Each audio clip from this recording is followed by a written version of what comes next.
வயலினை பேச வைத்தவர் டாக்டர் ஸ்ரீமதி என் ராஜம். பத்ம விபூஷன் 2026.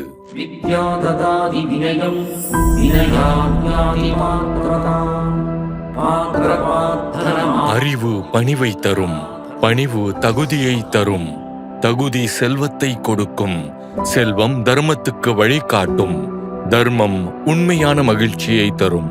இது வெறும் வரிகள் அல்ல, ஒரு பெண்மணியின் முழு வாழ்க்கை பயணம். அறிவை நோக்கிய பாதை.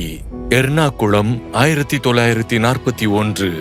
சாதாரண குடும்பத்தில் பிறந்த 3 வயது சிறுமிக்கு வயலின் கொடுக்கப்பட்டது. அவள் தனது தந்தை வித்வான் ஏ நாராயண ஐயர் அவர்களிடம் கர்நாடக இசை கற்றுக்கொண்டாள். பின்னர் புகழ்பெற்ற முசிறி சுப்பிரமணிய ஐயர் அவர்களின் வழிகாட்டுதலை பெற்றாள். 14 வயதில் ஸ்ரீமதி MS சுபலட்சுமி அவருடன் சேர்ந்து மேடையில் வாசித்தார். ஆனால் அந்த பெருமைக்கு இணையாக குடும்ப செலவுகளை சமாளிக்க இசை கற்றுத்தரவும் வேண்டியிருந்தது. அறிவும் அனுபவமும் பணிவை தரும். அவள் பனாரசுக்கு சென்றாள். ஒரு தென்னிந்திய பெண் வட இந்திய ஆணாதிக்க உலகில் நுழைந்தாள். பண்டிட் ஓம்கார்நாத் தாக்கூர் அவர்களின் சீடராக ஹிந்துஸ்தானி இசையை அனாயாசமாக கற்றுக்கொண்டார். அதன் பிறகு யாரும் இதுவரை கேட்டிராத ஒரு புதுமையை உருவாக்கினார். காயகி அங். வயலின் மனித குரல் போல ஒலித்தது.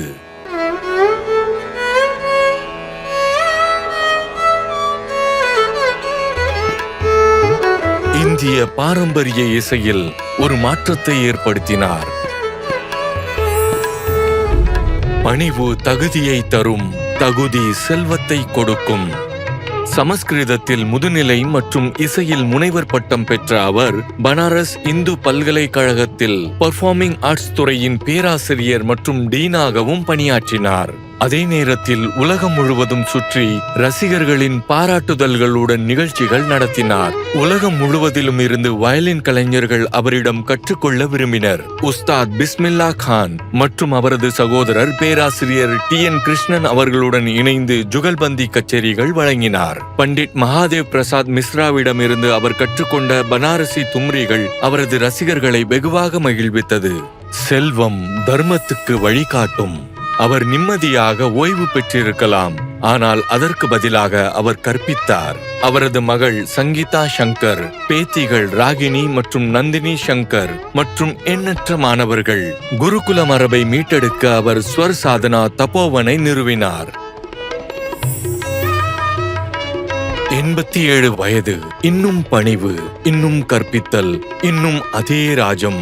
அவரிடம் எப்படி உணர்கிறீர்கள் என்று கேட்டால் அவர் எளிமையாக சொல்வார், எனக்கு கிடைத்த இந்த வெற்றிகள் அனைத்தும் என் அப்பா குருமார்கள் கொடுத்த ஆசீர்வாதமும் என் கணவரும் குடும்பமும் அளித்த முழுமையான ஆதரவுமே காரணம்.